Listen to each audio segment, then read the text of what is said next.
ठीक है बेटा, सो let's start with the topic that is significant figures.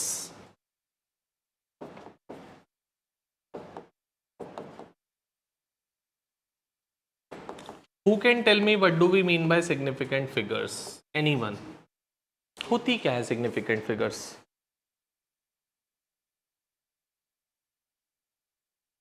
बहुत बेसिक बात पूछे तो फिजिक्स में भी पढ़ी होगी मेरे ख्याल से। हाँ बेटा बोल। Which we are confident about. Which we are sure about. अच्छा, और कुछ? और कुछ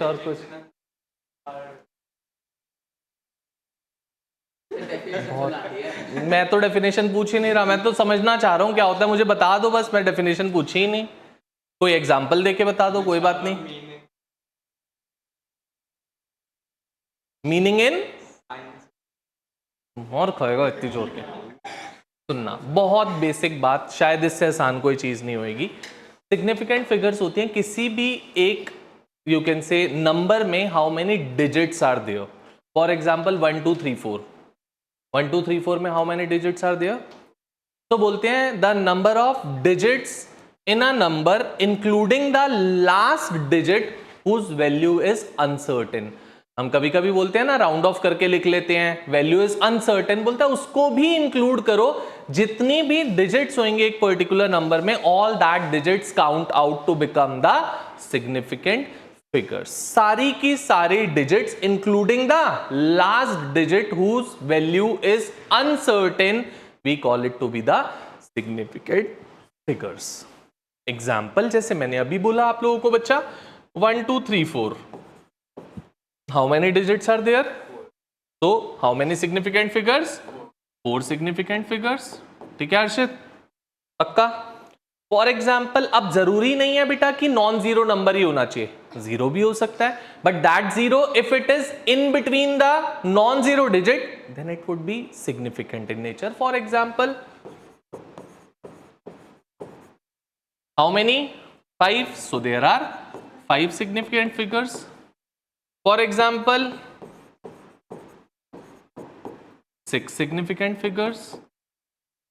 For example there are 5 significant figures. तो किसी भी नंबर में जितनी भी डिजिट्स हैं including the last digit whose value is uncertain, I call it to be significant in nature, I call that all digits to be significant figures. हाँ बेटा बोल, पक्का? अब there are some rules to find out the significant figures in a number. कुछ rules होते हैं बेटा जिनके बेसिस पे we decide about the significant figures. So let's start with the rules. पता तो चल गया हमें होता क्या है, अब छोटे छोटे से रूल्स है। Let's say for example rule 1 की अगर मैं बात करूं आपसे, रूल 1 क्या कहता है बेटा, all the non zero digits and zeros in between the non zero digits are significant in nature. जो भी नॉन जीरो डिजिट्स है वो तो सिग्निफिकेंट है ही है, उसमें तो कोई इफ एंड बट वाली बात ही नहीं है। And the digits, the zeros in between the non zero digits, I would also call them to be significant in nature. जैसे यहां पे लिखा मैंने अभी, ये नॉन जीरो था, सारी significant. Zeros in between the non zero significant, zeros in between the non zero significant. तो all the non zero, all are significant. Zeros in between the non-zero, they would also be significant figures. So let's say these. So how many significant figures? 5 significant figures. मुझे rule लिखने की तो जरूरत नहीं है, book में आपके पास rules हैं, मैंने दे रखा है, उसमें फर्स्ट रूल यही बोलेगा जो मैं आपको बता रहा हूं, एज इट इज वहां पे रूल्स आपको मिलेंगे एग्जैक्टली। ठीक है, शुभम बुक निकाल।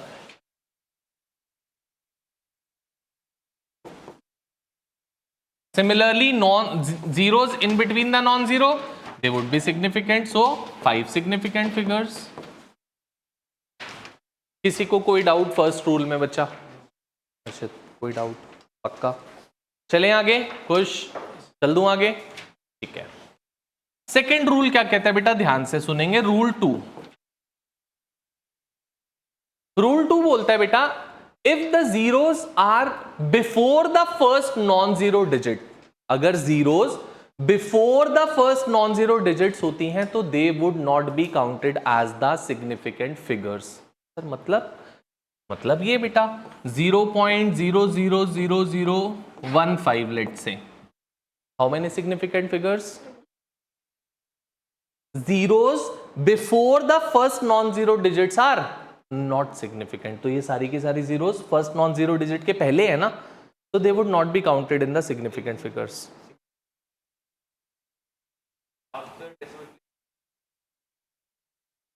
आफ्टर डेसिमल प्लेस वो नॉन जीरो डिजिट के बाद, नॉन जीरो डिजिट्स के बाद, पहले वाली नहीं। If that zeros are before the non zero digits they would not be counted in the significant figures. उस रूल पे भी आऊंगा बेटा, अभी थोड़ी देर में उस पे भी चलूंगा। So there are 2 significant figures. For example, 0.2045.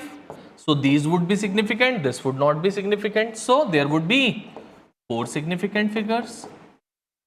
0.002148. Again 4 significant figures. 0.017485. So it would be 5 significant figures.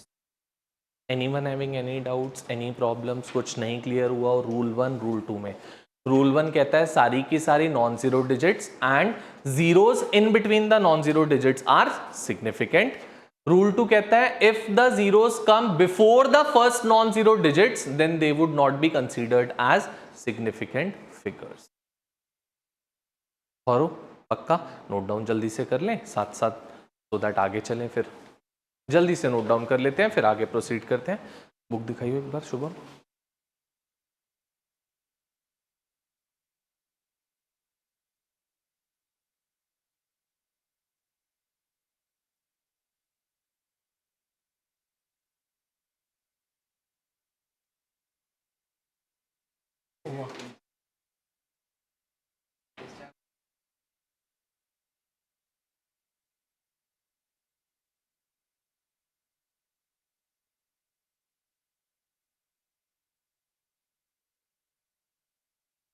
Let's move over to the third rule. तो रूल 3 क्या कहता है बेटा? ये क्या हो गया इसको?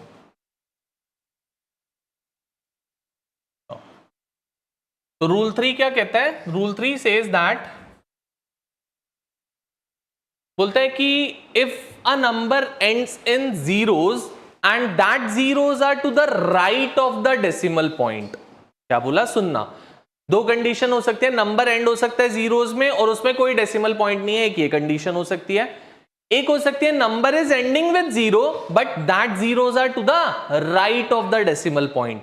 If a number is ending with zeros and that zeros are to the right of the decimal point, then they would be considered in the significant figures. For example, 2.500.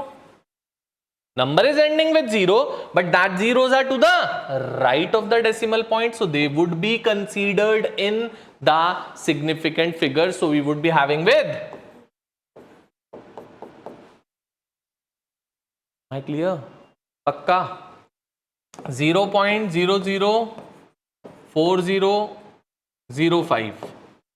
How many? 4 significant figures. 0.0200. Clear है बात? 3 significant figures and 0.004750. So these would be significant, so it would be 4 significant figures. चलें आगे, पक्का 000 जहां तक भी चलता रहे मेरे बच्चा, फिर जितने भी अगर लिख रहे हो आप तो सारे होंगे, पूरे डेसिमल के बाद आ रहा है ना बच्चा।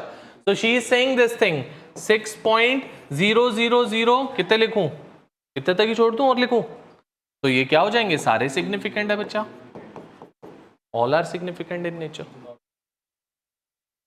अब डॉट डॉट होता तो that would have been infinite ना बेटा, हमें नहीं पता कितना, तो वो डॉट डॉट नहीं देंगे, या तो वो स्पेसिफाइड देंगे या वो आगे जीरोस आपको कंटिन्यूड देंगे कि हाँ जीरोस कंटिन्यू हो रही है। So all the zeros to the right of the decimal point, if a number is ending with zeros, then that would be significant in nature. तो आप बोलोगे सर ये significant क्यों नहीं है? आप बोलो right of the decimal point, but these zeros are coming to the left of the first non-zero digit, जो rule 2 कहता था हम लोगों को. ठीक? Let's move over to rule 4. Rule 4 बहुत इजी रूल है और इंटरेस्टिंग रूल है. कहता है कि अगर कोई नंबर जीरोस से एंड हो रहा है but that zeros are not to the right of the decimal point, if a number is ending with zero and that zeros are not to the right of the decimal point, then they may और may not be significant in nature. वो हो सकता है वो significant हो सकता है वो सिग्निफिकेंट ना हो. जैसे मैं 8000 लिखता हूं बेटा, 8000 में अभी अगर चेक करूंगा तो they would be significant in nature. अगर मैं 8000 को लिखना चाहूं तो I can write 8000 as 8.000 into 10 raise to the power. लिख सकता हूं या नहीं लिख सकता? So there would be how many significant figures? बेटा 10 raise to the power count नहीं होता सिग्निफिकेंट फिगर्स में, don't worry about that.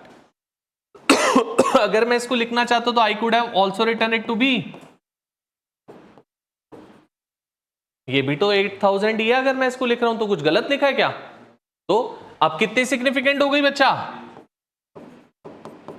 I could also have written this as 8.0 into 10 raised to the power. अब कितनी significant है? And I could also have written this to be 8 into 10 raised to the power. Then it would be one significant figure.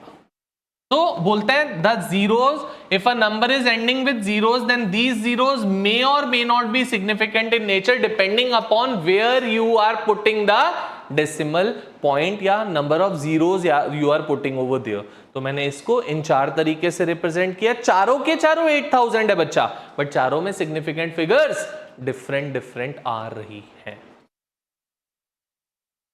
किस में मेरे बच्चा? आप specify करो. 8000 अगर आपको दिए तो 8.000 into 10^3 that would B 4 significant figures. कोई भी एक दिखा दो जो आप, मतलब आपको कुछ नहीं बोला, ये दिया तो you write down this thing, ये वाला लिखो. वो तो कंडीशन बोली ना दैट मे और मे नॉट बी. 8000 को वैसे भी लिख सकता हूं, नेक्स्ट भी लिख सकता हूं, थर्ड भी लिख सकता हूं, फोर्थ भी लिख सकता हूं. All 4 are 8000. That's why. किसमें बेटा? यहां पे, इस पे बिल्कुल कटेंगे. या तो आपको 1 लिखना है तो आप उसको स्पेसिफाई करो 8 इंटू 10^3, तब आप 1 लिख सकते हो, ऐसे नहीं लिख सकते 1.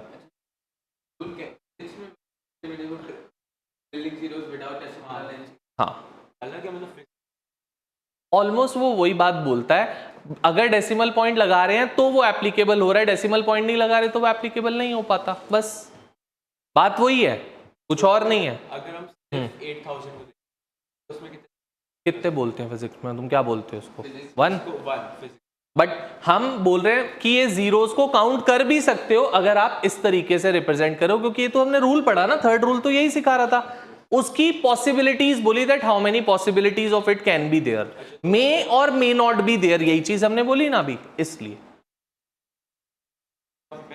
हाँ, into 10 raise to the power term में उसको दिखाओ जो भी दिखाना है. हर समय try to specify a number in the scientific notation. Scientific notation क्या होती है? एक नंबर के बाद decimal point. Every time remember this thing, always we need to represent the number in the scientific notation. कोई आंसर भी निकाल रहे हो that should be represented in the scientific notation. चल दूं आगे? कोई डाउट नहीं इसमें? पक्का? ठीक है, आगे बढ़ते हैं. अब 2 रूल्स और आते हैं बेटा. एक रूल आता है एडिशन एंड सब्ट्रैक्शन का रूल, एक रूल आता है मल्टीपल ऑपरेशंस का रूल. मल्टीपल ऑपरेशंस का मतलब हुआ बेटा एक ही आपके पास प्रॉब्लम में क्या हो रहा है, there is a multiplication as well as there is a division being involve, दोनों चीजें इन्वॉल्व हैं, तब की बात कहता है. तो एडिशन सब्ट्रैक्शन के रूल में क्या कहता है?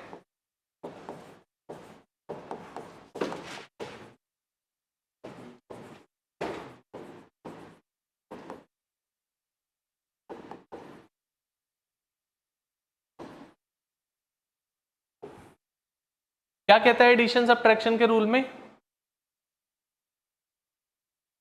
लीस्ट डेसिमल प्लेस तक। जैसे फॉर एग्जाम्पल दो नंबर्स को आप ऐड कर रहे हो, लेट्स से दिस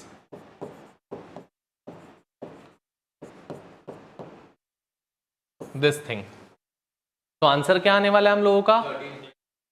13.244। तो बोलता है बेटा जो भी आपका आंसर आएगा that should be represented to the return to the least decimal places out of the 2, out of the 3, out of the 4 numbers जिनको भी आप ऐड या सबट्रैक्ट कर रहे हो। तो इसमें डेसिमल प्लेसेस कितने हैं? इसमें कितने हैं? 3 है ना बेटा। तो फर्स्ट वाले में 3, सेकंड वाले में 1, तो कहता है कि you need to represent it to the least decimal places. तो लीस्ट किस में है? इसमें, तो इट इज 1 और इट इज 3, तो we would be representing it to 1, so the answer would be, and the significant figures in it would be 3 significant figures. Got it everyone? क्या बोला मैंने यहां पे? पक्का? फॉर एग्जाम्पल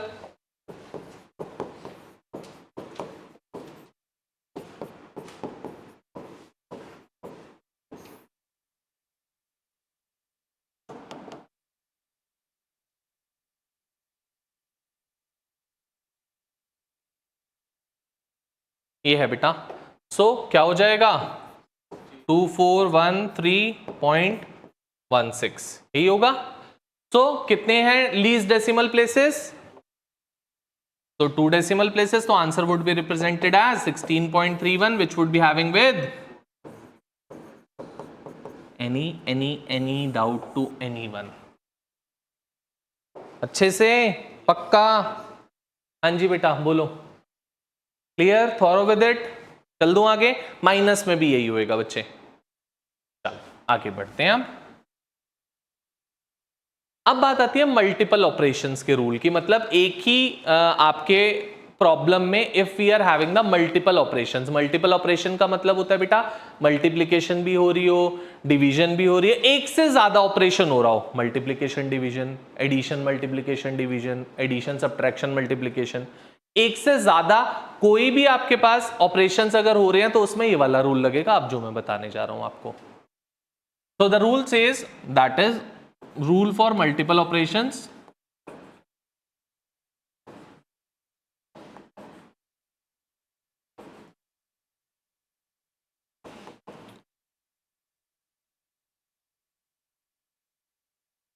So मान लो कोई है नंबर बेटा 15.42 इंटू 1.2 बाय 5 इंटू 2.4, ये है बच्चा हम लोगों के पास। तो सबसे पहली बात तो बच्चा this is a multiple operation question. Multiple operation question क्यों है सर ये? क्योंकि बच्चे इसमें मल्टीप्लिकेशन भी हो रही है और इसमें, so there are 2 operations being involved, so I would call it to be the multiple operation। तो पहले तो मेरे लिए इसका आंसर निकालो फास्ट, उसके बाद डिसाइड करेंगे क्या होने वाला है, जल्दी से।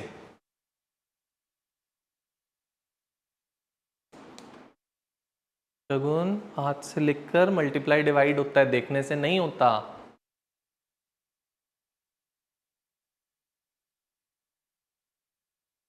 फास्ट।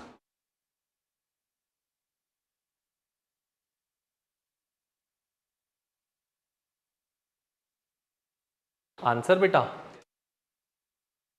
15.42 ही आ रहा आंसर सेम। मल्टीप्लाई डिवाइड कर लिया बेटा एक बार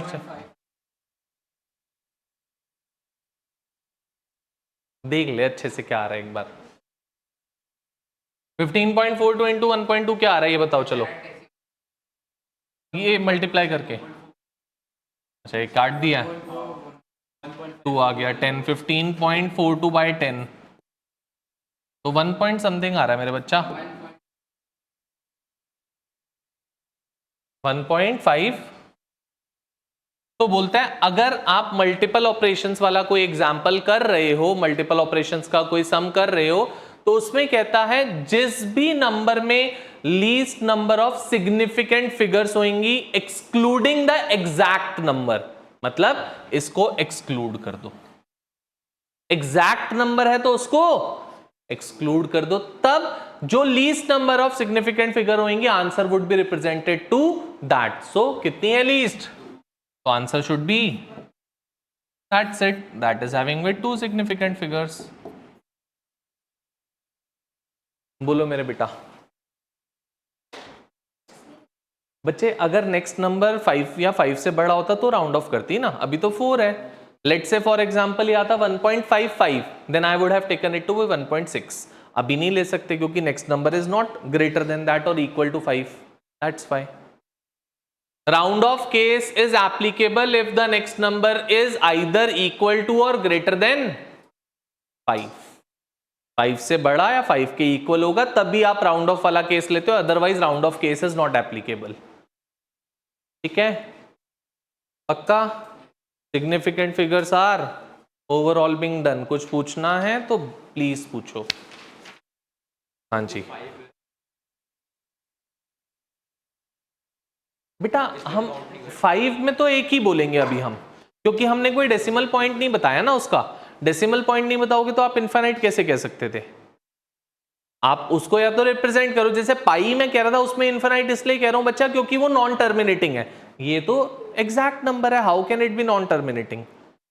जीरोस तो हर नंबर में जीरोस होंगे, फिर तो इसके आगे भी हम चाहें तो जितनी जीरोस लगा लें. जो हमें मिला हुआ है उसमें हमें चेक करना होगा. हाँ, पाई अगर हम लिखते हैं तो पाई में इट्स नॉन टर्मिनेटिंग 141414 चलता रहेगा, तो it would not and at any point. That's why उसमें इनफाइनाइट होता है, इसमें नहीं हो सकती इनफाइनाइट. हाँ जी, ये मल्टीपल ऑपरेशंस कहीं भी आ जाए, मल्टीपल ऑपरेशंस, ये चीज मैंने बोली, चाहे वो मल्टीप्लिकेशन डिवीजन एडिशन हो, एडिशन डिवीजन मल्टीप्लिकेशन हो, माइनस प्लस डिवीजन हो, कुछ भी हो, सब में ये चीज एप्लीकेबल होगी जहां मल्टीपल ऑपरेशन होएगा. चलें आगे, पक्का दोस्त? अच्छे से चलूं? ठीक है, आगे बढ़े? पक्का? ठीक है, चलो. So now significant figures topic is being done. हमारा एक चीज और बचती है लॉस की. आप कहोगे तो मैं जरूर से लॉस कराऊंगा, नहीं तो मैं लॉस को आप लोगों के लिए छोड़ सकता हूं. बताओ, जो 5 लॉज है हमारे पास: law of conservation of mass, law of definite proportion, law of multiple proportion, Gay-Lussac law and Avogadro's law. कुछ कुछ ब्रीफिंग दे देता हूं, चलो ठीक है. उसके बाद you can read it out. अगर कोई प्रॉब्लम होगी तो you can ask me up, no issues for इसी चैप्टर में बेटा. लॉज में बेटा कभी कभी ऐसा मैं बता रहा हूं ना कि जो मेजर स्कूल्स होते हैं, जैसे मेरा अपना भी स्कूल में बोलूं तो it starts from the number of moles molecules part. Significant figures और लॉज हम कराते ही नहीं है क्योंकि वो 9th का पार्ट होता था, तो हम इसलिए छोड़ देते हैं उसको, बात ही नहीं करते. बट अगर कराया है तो वेल एंड डू, अदरवाइज नहीं कराया तो छोड़ सकते हो आप, कोई बात नहीं. बट नॉलेज के लिए तो अच्छी चीज है ना, जान लेते हैं. चलो, सबसे पहला लॉ आता है बेटा लॉ ऑफ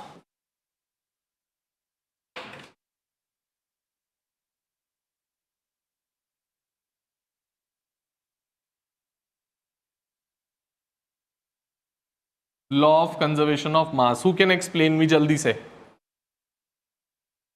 अरे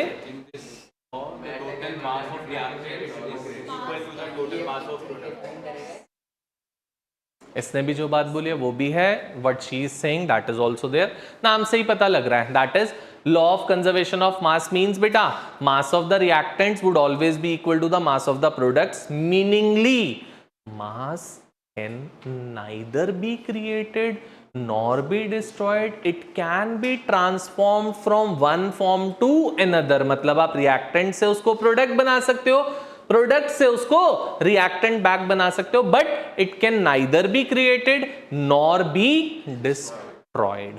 यही सेम लॉ जब हम चलते हैं ना, दैट इज थर्मोडायनेमिक्स में. जब आप 6th चैप्टर पे जाओगे थर्मोडायनेमिक्स में, तो यही वहां पे फर्स्ट लॉ ऑफ थर्मोडायनेमिक्स की फॉर्म में आता है, law of conservation of energy. Energy can neither be created nor be destroyed, it can be transform from one form to another. कहने का मतलब हीट एनर्जी को इलेक्ट्रिकल एनर्जी बना सकते हो, इलेक्ट्रिकल को वर्क डन बना सकते हो, वर्क डन को काइनेटिक बना सकते हो, काइनेटिक को पोटेंशियल बना सकते हो. बट एनर्जी ना तो क्रिएट होएगी ना ही डिस्ट्रॉय होएगी. That is first law of thermodynamics, which we call it to be law of conservation of energy. कुछ लिखवाने की तो जरूरत नहीं है, इजी पार्ट है, छोड़ दूं। हाँ जी,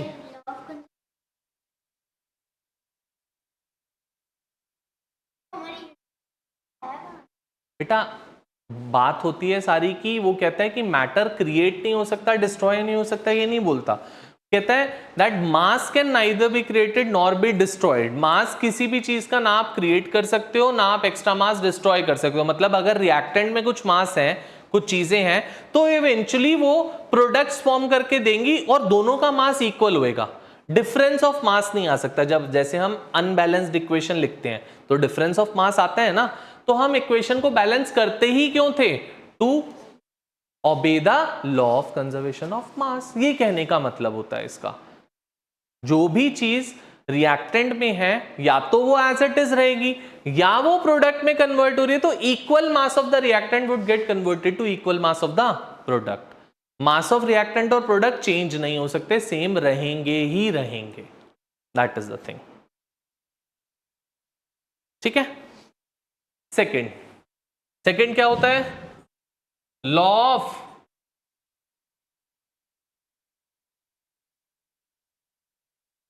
डेफिनेट प्रोपोर्शन और डेफिनेट कॉम्पोजिशन, कुछ भी बोल सकते हो। क्या कहता है लॉ ऑफ डेफिनेट प्रोपोर्शन? किसका? तेरा मेरा? प्रोडक्ट और रिएक्टेंट और प्रोडक्ट का रेशियो सेम होएगा। और जोर से हाँ,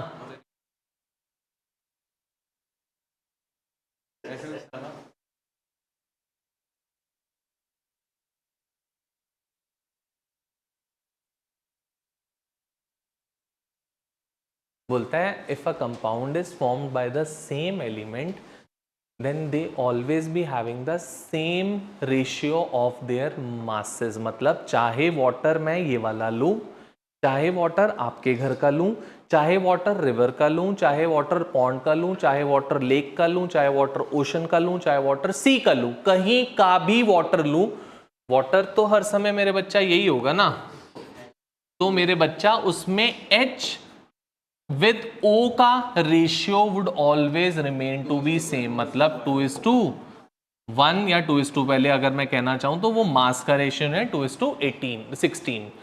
मास का रेशियो सेम रहेगा। ये नहीं बोला एटम्स का रेशियो की बात नहीं करता, मासेस का रेशियो। मतलब the mass ratio would always B 1:2।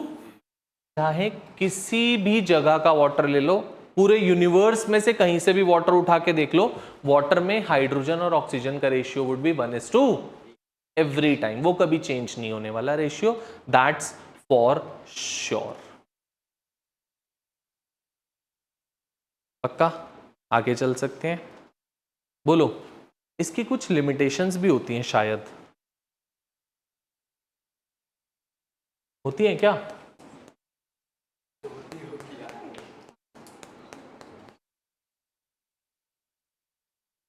कोई भी अगर कंपाउंड किसी पर्टिकुलर एटम के आइसोटोप से अगर बने, कोई भी कंपाउंड में जो एटम्स हैं if they exist in their isotopic forms. Sir isotopes क्या होते हैं? कौन बताने जा रहा है मुझे आइसोटोप्स? हाँ जी,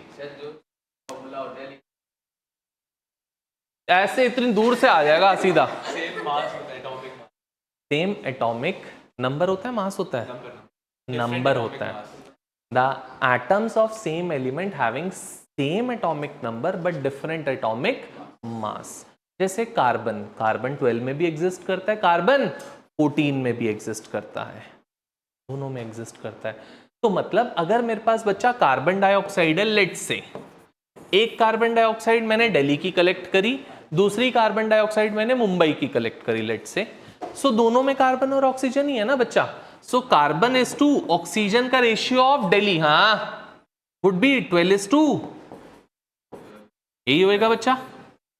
and if I collect it of Mumbai where it is carbon 14 being present instead of carbon 12, then the ratio would come out to be, but law तो गलत हो गया। लॉ ने तो कहा कि कभी भी कोई भी कंपाउंड अगर सेम एलिमेंट से बनता है तो it would always be formed in the same ratio by mass, मतलब कार्बन डाइऑक्साइड कहीं की भी हो यूनिवर्स की, it should always be having with the 12:32। ये हमें कहा था लॉ ने, जो कि तो एप्लीकेबल ही नहीं रहा, गलत हो गया हम लोगों का ये, अगर वो कह रहा था तो आया ना पक्का।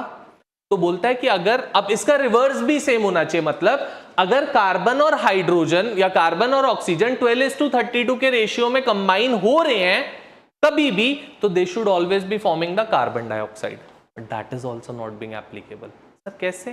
देखो हम लोगों ने 10th में दो टाइप्स के फंक्शनल ग्रुप्स पढ़े थे, if you remember, aldehyde and ketones. याद है, भूल चुके हो? ईथर पढ़ा था, ईथर, ईथर, एस्टर पढ़ा होगा, ईथर नहीं पढ़ा होगा। ईथर पढ़ा था तो यस यस क्यों बोल रहे हो फिर?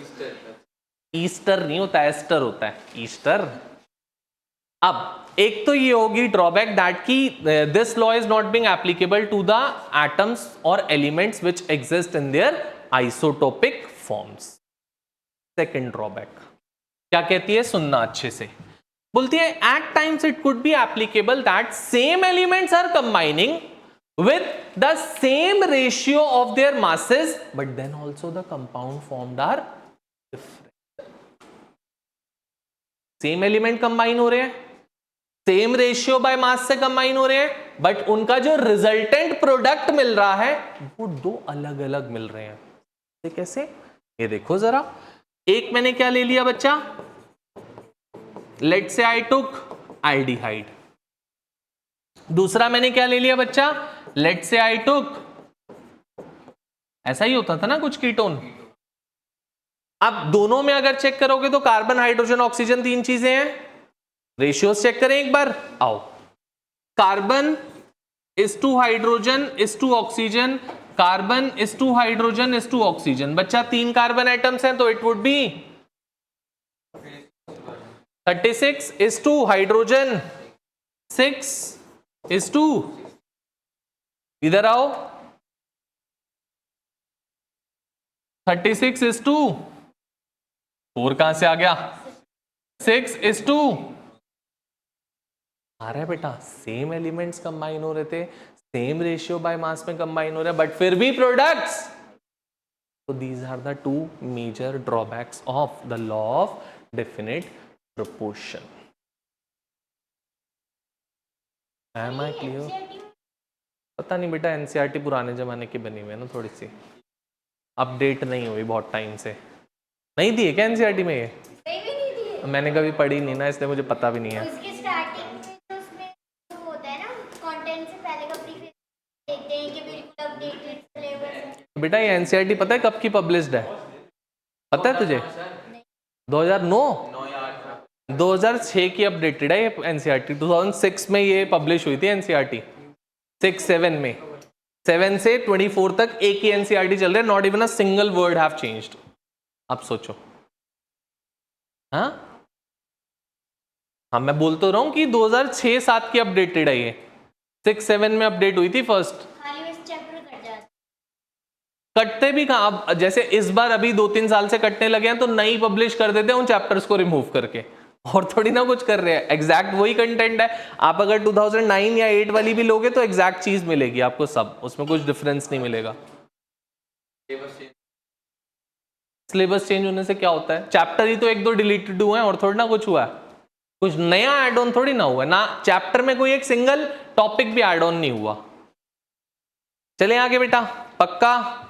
चलो third, law of multiple proportion.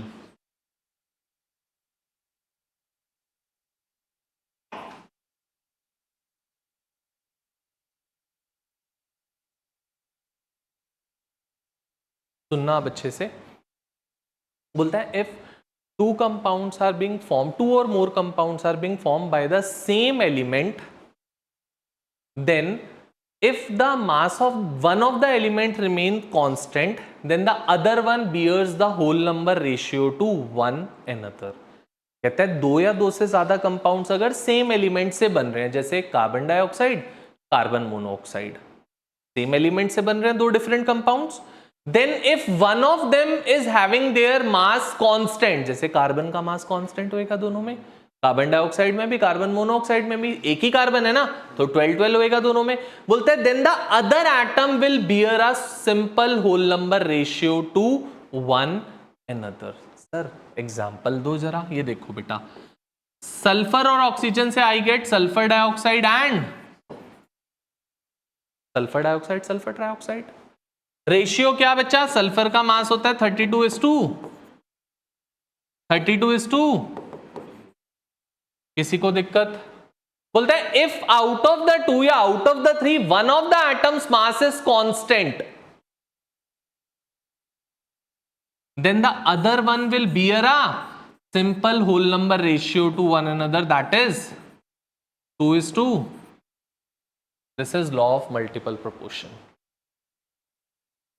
अगर कोई भी कंपाउंड, कोई भी two or more than two atoms are forming two or more than two different compounds, then if one of the atoms mass is remaining constant, then the other one will bear a simple whole number ratio to one another. आगे चले, पक्का? और example दूं या clear हो गया? Fourth मेरे बेटा, Gay-Lussac's law of gaseous volumes है ना, देखना बेटा।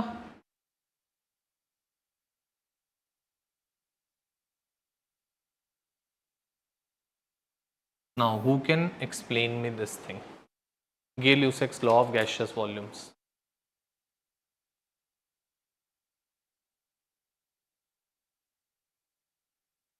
हाँ जी, हाँ जी, हाँ दोस्त, पता है? नहीं पढ़ लिया? समझा दे, चल कोई बात नहीं।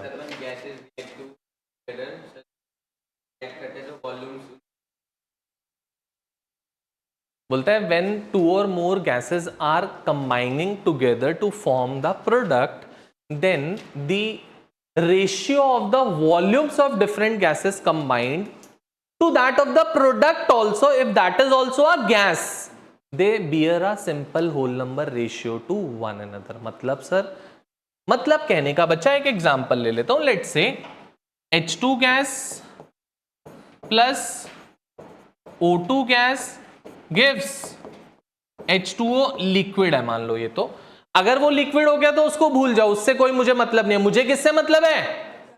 अगर वो भी गैस होता तब they would be having, all three would be having the simple whole number ratio, but वो नहीं है गैस, उसको भूल जाओ। सो हमने क्या सीखा था, चलो अगर इसको मैं बैलेंस आउट कर दूं तो ये हमने क्या सीखा था, that 1 mole of any particular gas at STP contains 22.4 litres of that particular gas. तो अगर इसके 2 मोल्स हैं बच्चा, तो can I say it to B 22.4 का double, that is 44.8 litres, and this is 22.4 liters, so they both are bearing a ratio of 2:2। यही गे-ल्यूसेक्स law of constant volumes नाम देता है, गैसियस वॉल्यूम्स नाम देता है। 2 मोल्स, उसको अगर नहीं भी देखते, मतलब 2 लीटर्स 1 लीटर को नहीं, मतलब 22.4 लीटर और 44.8 लीटर्स को नहीं भी चेक करते, इस रेशियो को देख लो कभी भी, ये और ये, they would always be bearing a simple whole number ratio every time। हो सकता है अगर वो गैस होता तो उसके साथ भी हो, अगर गैस नहीं है तो लॉ एप्लीकेबल उसके लिए हो भी सकता है, नहीं भी हो सकता, मगर अगर नहीं होगा तो गलत नहीं होगा मेरा लॉ, क्योंकि लॉ कभी भी गैसेस के लिए ही बात करता है। लिक्विड्स और सॉलिड के लिए एप्लीकेबल हो जाए बहुत बढ़िया, ना हो तो उसको गलत नहीं बोल सकते कि हम लॉ गलत हो गया, क्योंकि लॉ ने तो कहा ही गैसेस के लिए ना, बस हम उसको जबरदस्ती लिक्विड्स या सॉलिड्स के लिए एप्लीकेबल कर रहे हैं, तो it could be possible applicable हो जाए, कुड बी पॉसिबल एप्लीकेबल ना हो। तो रेशियोज क्या आ रहे हैं बेटा, इट वुड बी 2:2। तो 2 मोल्स की वॉल्यूम 44.8, 1 मोल की वॉल्यूम 22.4, तो दोनों का रेशियो क्या आएगा, 2:1 रेशियो आएगा। यही वो चीज सिखाने की कोशिश कर रहा है। चलते हैं हम आगे, ये नोट डाउन कर लिया? हाँ जी, अगर वाटर की जगह हाइड्रोजन पेरोक्साइड होती कुछ भी डिफरेंस ना आता। हाइड्रोजन पेरोक्साइड वो लिक्विड होता, गैस होता, क्या होता, वो सोचना पड़ेगा ना। हाइड्रोजन पेरोक्साइड भी होता तो कोई फर्क ना पड़ता बेटा, उससे फर्क क्या पड़ेगा आपको, आप बताओ मुझे। यहाँ पे H2O2 ले लो, चलो बैलेंसिंग में डिफरेंस आ जाएगा बस, तो यहाँ पे रेशियोज में डिफरेंस आ जाएगा, बट ये फिर भी होल नंबर का रेशियो आएगा, ये कहने का मतलब है, क्योंकि गैसेस कंबाइन कर रही थी ना। If gases are combining and product is also a gas, then they all would be bearing a whole number ratio of their volumes. If product is not a gas, product को escape out कर दो। अब दोनों reactant है, तो दोनों reactant की volumes जो होंगी they would be having a whole number ratio to one another. इतना सा है बस, तभी तो बोल रहा था ये तुम अपने आप भी कर सकते हो। और इसके अगला लॉ जो है वो भी न्यूमेरिकल्स में सिखा चुका हूं मैं तुम्हें। चले आगे, इजी, जल्दी से नोट डाउन कर लो, फिर आगे बढ़ते हैं।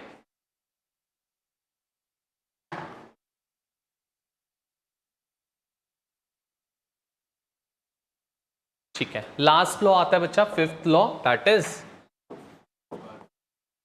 Avogadro's law.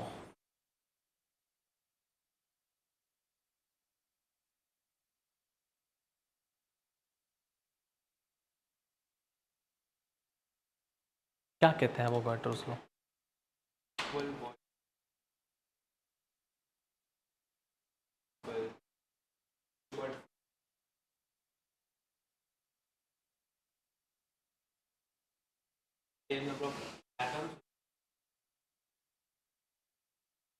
समझ में आ गया सबको? इनको कुछ समझ में ही नहीं आया, बता यार, ये तो गलत बात है शुभम। इसने बोला सही है, इसको पता है, बट तुम लोगों को नहीं समझा पाया, कोई बात नहीं। और कोई समझाएगा? हाँ बिल्कुल समझा बेटा, वहां पे पढ़ के सब चीज नहीं बोलनी है बस। नहीं पढ़ा, ये वाला नहीं पढ़ा सर। पहले इससे सुन लेता हूँ, फिर आता हूँ तेरे पास। हाँ, बेसिकली अगर एक रिएक्शन के अंदर दो एलिमेंट्स हैं, पहले एलिमेंट का वॉल्यूम है 22.4 लीटर, दूसरे एलिमेंट का वॉल्यूम है 22.4 लीटर, तो उन दोनों के अंदर जितने नंबर ऑफ एटम्स होंगे वो सेम होंगे।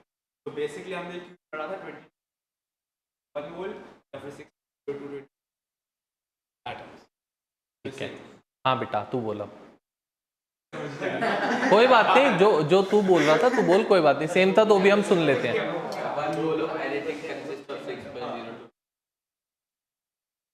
बहुत सिंपल सी बात बोलता है कि equal volume of all the gases contain equal number of atoms at STP, standard temperature pressure पे।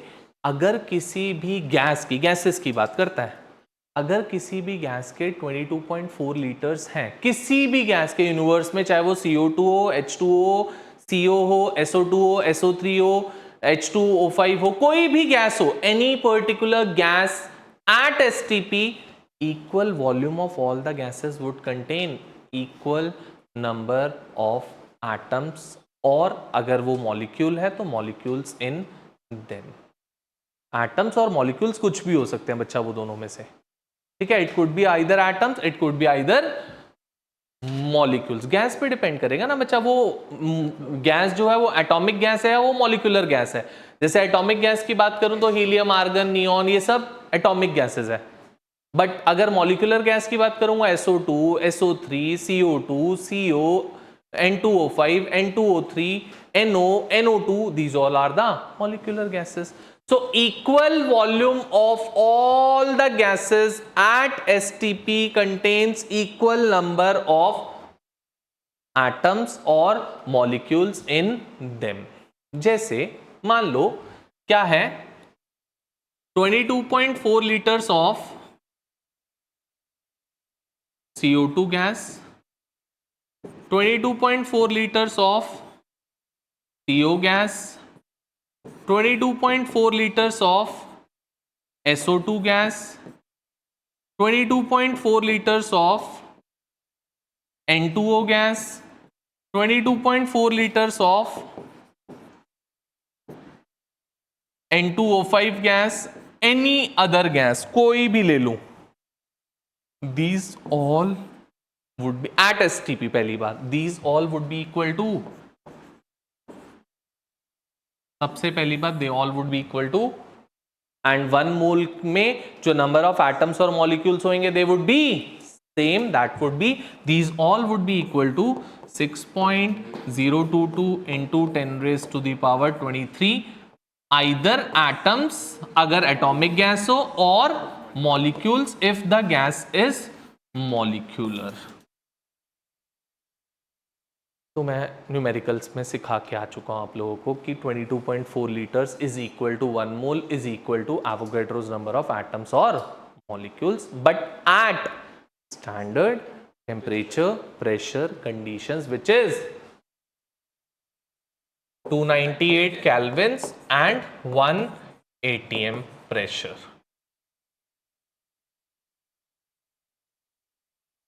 इजी ना, मुश्किल तो नहीं है, पक्का? ठीक है. हाँ जी मेरे बच्चा, अगर वॉल्यूम सेम नहीं होएगी तो उसमें नंबर ऑफ एटम सेम कैसे होंगे मेरे बेटा? नंबर ऑफ एटम्स तो तभी सेम होंगे ना if they would be having the same volume, otherwise तो एटम सेम नहीं हो सकते, क्योंकि अगर वॉल्यूम सेम है तभी सब 1 मोल के इक्वल है, और 1 मोल है तो सबका नंबर ऑफ एटम्स और मॉलिक्यूल सेम आएंगे. अगर वॉल्यूम में अलग हो गई तो eventually that would come out to be different. हाँ जी बच्चा.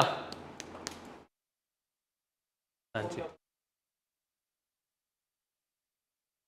एटमॉस्फेयर बेटा, प्रेशर की जो यूनिट्स होती हैं वो डिफरेंट डिफरेंट है. प्रेशर की यूनिट एटीएम होती है, प्रेशर की यूनिट बार होती है, प्रेशर की यूनिट पैस्कल्स होती है, प्रेशर की यूनिट एमएमएचजी होती है, प्रेशर की यूनिट टॉर होती है. They all are the units for pressure, सारी की सारी.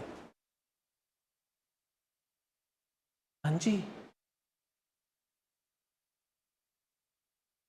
बेटा, अगर आप इक्वल गैस लोगे तो वॉल्यूम होएगी ना. गैस की डेफिनेट वॉल्यूम ना होने का मतलब ये है कि गैस को किसी भी जगह पे आप फिल कर दोगे. जैसे गैस यहाँ पे है कुछ XYZ गैस, तो वॉल्यूम क्या हो जाएगी? इस रूम की वॉल्यूम. अगर मैं इस रूम को ओपन कर दिया, गैस वुड एस्केप आउट. अब वॉल्यूम क्या हो जाएगी? पूरे के पूरे इंस्टीट्यूट की volume would be the gas off volume, volume of that particular gas.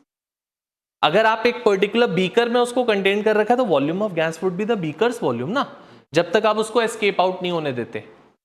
ये कहने का मतलब होता है. डेफिनेट वॉल्यूम नहीं होती का मतलब है अगर हम फॉर एग्जांपल ये है, इसको यहां रखूं या यहां रखूं, इसकी वॉल्यूम तो सेम ही रहेगी ना. बट गैसेस की ऐसा नहीं है, इस रूम में रखूंगा, इस रूम में फिल करूंगा तो रूम की वॉल्यूम हो जाएगी, बाहर वाले रूम में फिल करूंगा तो बाहर वाले रूम की वॉल्यूम हो जाएगी. अच्छा, तो ये एसटी आता है. स्टैंडर्ड टेम्परेचर प्रेशर की बात कहता है वो आपसे. बट जो आप पूछ रहे हो वो कंप्लीटली डिफरेंट चीज है बच्चा, कि जहां पे गैस को आप फिल करोगे वो उसकी वॉल्यूम को ऑक्यूपाई कर लेता है.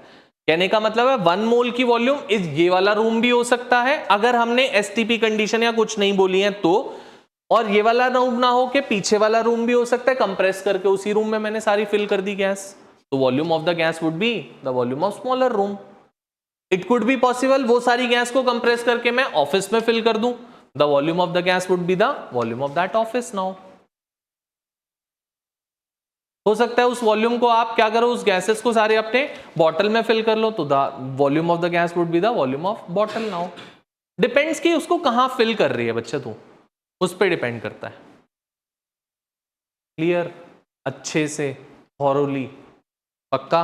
अब आगे चल सकता हूं. So with this the chapter is overall being done. Now we can come over to the miscellaneous portion of it and discuss the things in that, questions in that. Shubham, इसको भी बुक दिखा दिया अभी बच्चा? हाँ बच्चा.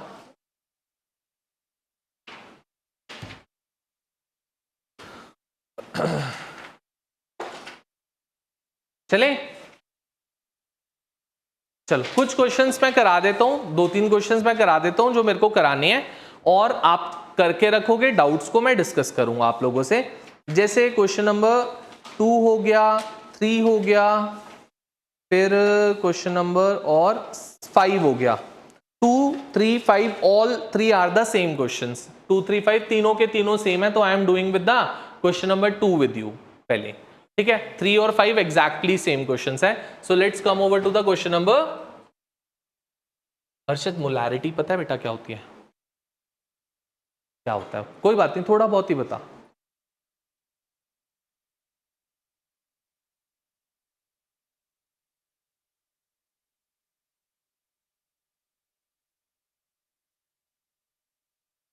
बहुत सिंपल सी बात है, क्योंकि अभी ना उसका क्वेश्चन कराऊंगा बेटा.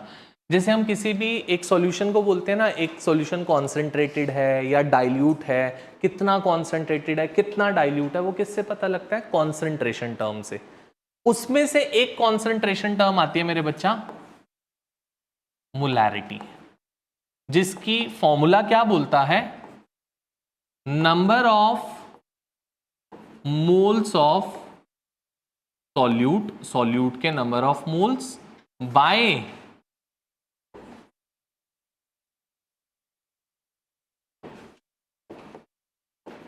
Volume of solution in litres. मतलब जितने भी मोल्स हैं सॉल्यूट के, that could be x moles, that could be y moles, that could be z moles, that could be 100 moles, कुछ भी मोल्स, बट किस में dissolved? It should be dissolved in the volume of solution, that should be in litres. Volume should always be in litres, उसको आप कहते हो molarity. और number of moles का फॉर्मूला क्या होता है? Given mass by molecular mass. तो इसको I can change it to be, molarity को I denoted by capital M, so it would be given mass by molar mass into 1 by volume of solution in liters. This is also the formula, this is also the formula, दोनों formulas हैं बच्चा। और इसकी units होती हैं बच्चा, number of moles की unit होती है moles और वॉल्यूम की यूनिट है litre, so the units would be moles per litre.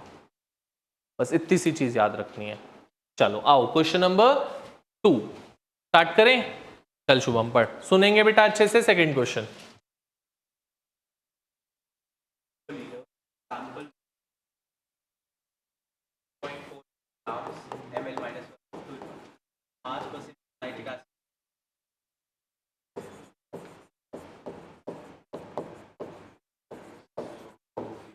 ठीक है, कह रहे थे calculate the concentration of nitric acid in moles per litre. अब मेरे बच्चा उसने ये नहीं बोला आपको निकालना क्या है, उसने बताया नहीं कि मोलैरिटी निकालनी है, उसने बोल दिया you need to calculate the concentration in moles per litre. और मुझे अच्छे से पता है मोल पर लीटर में क्या निकलती है, तो it's pre understood from the question that we need to calculate molarity, it's pre understood, वो सोचने की जरूरत भी नहीं है हम लोगों को।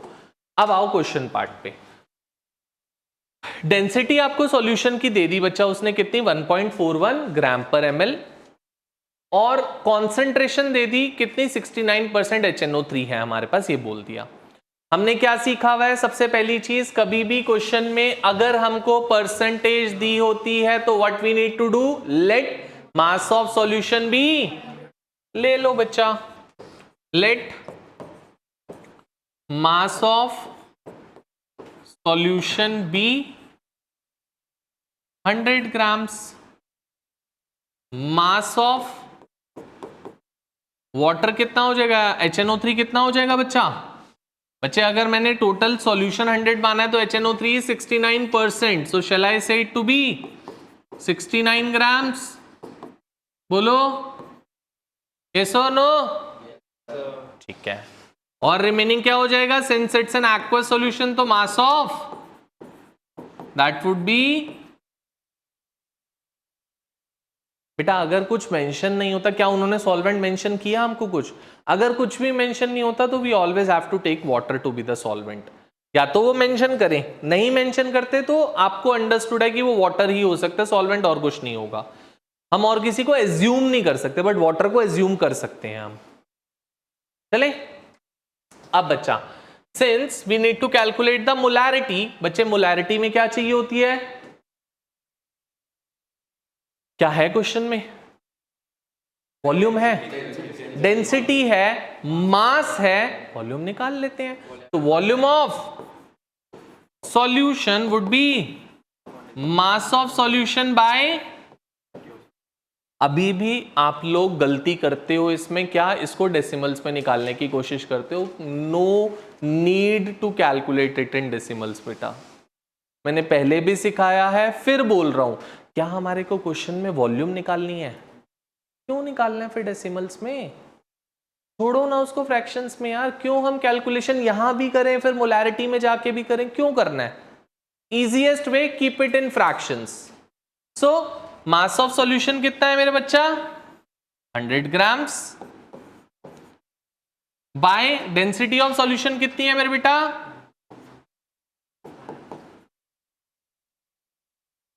ग्राम से ग्राम कैंसिल, क्या आ गया? 100 बाय 1.41 ml. और mls को लीटर्स में करने के लिए, क्योंकि हमें मोलैरिटी में हर समय volume needed is in litres, so divided by 100 by 1.41 into 1 by, जो कैंसिल आउट हो रहा है कैंसिल कर लिया, आंसर आ गया 1 by 14.1 litres. Am I clear with this? इसको बेटा कभी भी डेसिमल्स में नहीं निकालना, नहीं निकालना, नहीं निकालना, नहीं निकालना, कभी भी कोई ज़रूरत नहीं है. और इसको mls में भी फाइंड आउट नहीं करना, सीधा डिवाइडेड बाय 1000 कर दो. It is very much easier. आप देखोगे आगे जब जाओगे तो बहुत ईजी कैलकुलेशन हो जाएंगी. Please don't calculate it. Molarity, it is number of moles of solute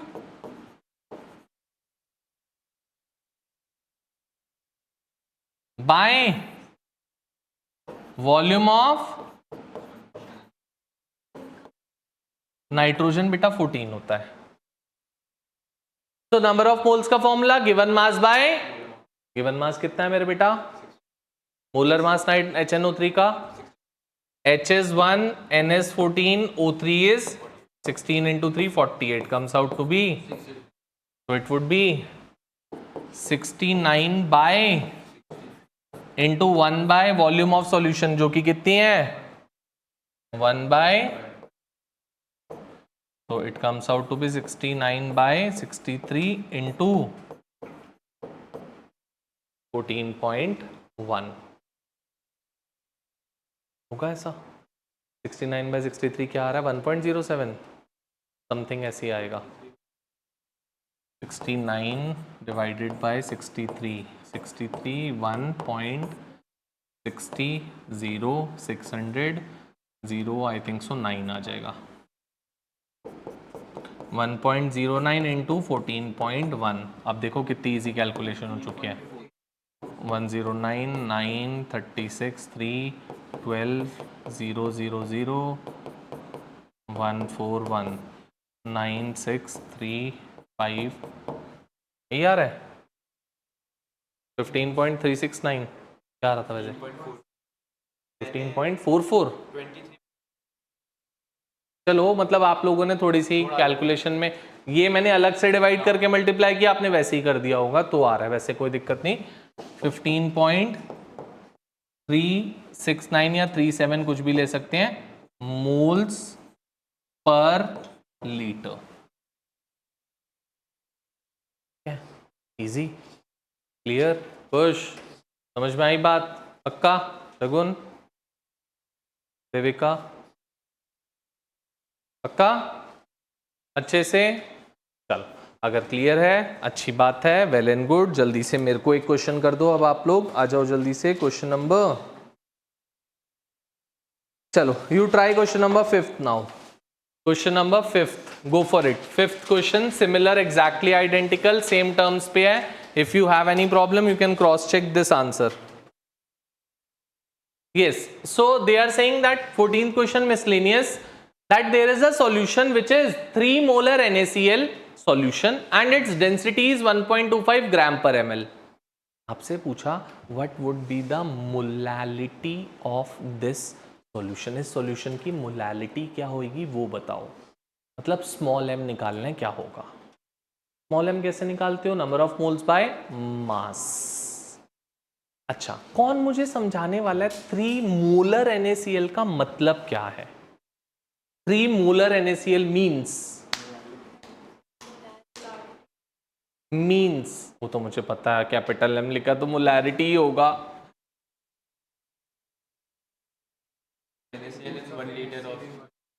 तेज बोल थोड़ी सी, सुनोगे इसने क्या बोला? बोल बेटा.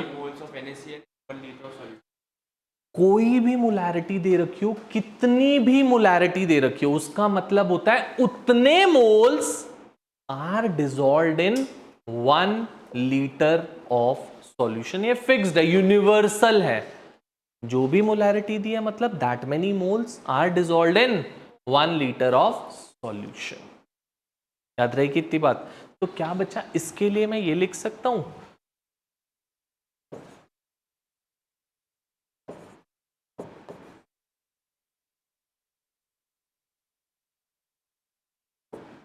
किसी को दिक्कत सर क्या किया ये आपने? So now we are having with number of moles of NaCl which are, we are having with volume of solution which is, we are having with density of solution which is, क्या मैं बेटा 1 litre को 1000 ml लिख लूं, कोई दिक्कत? ठीक है। अब बच्चे मेरे पास वॉल्यूम है सॉल्यूशन की, मेरे पास डेंसिटी है सॉल्यूशन की, क्या मैं मास ऑफ सॉल्यूशन निकाल सकता हूं इन दोनों चीजों से? आ जाओ जल्दी से निकाल लेते हैं। अर्षित समझ में आ रही है बात? Volume of solution is mass of solution by density of, so mass of solution क्या हो गया बच्चे? वॉल्यूम इनटू, तो volume is 1000 ml into 1.25 comes out to be, किसी को दिक्कत सर 1250 ग्राम्स कहां से आया ये नहीं पता लगा, फिर बताओ।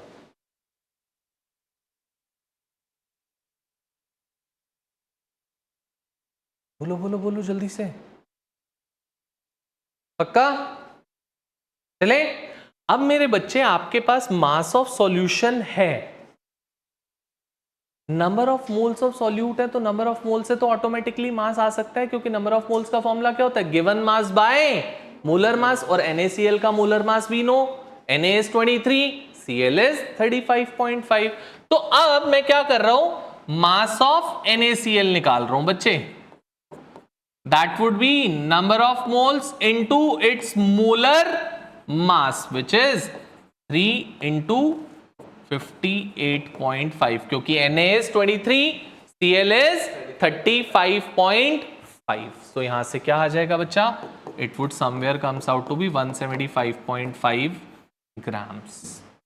मास ऑफ NaCl आ गया, मास ऑफ सॉल्यूशन आ गया। क्या दोनों से मास ऑफ सॉल्वेंट आ सकता है?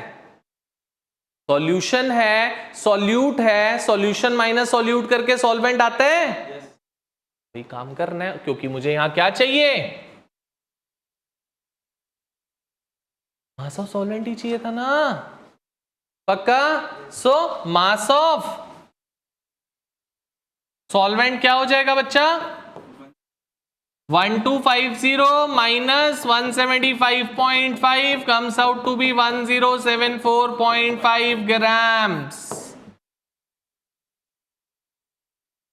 ठीक है। अब मास ऑफ सॉल्यूशन, सॉल्वेंट भी आ गया, number of moles of solute मेरे पास पहले से ही है, तो दोनों चीजें तो पता है, मोलैलिटी निकाल लेते हैं। आ जाओ, small m is equal to number of moles of solute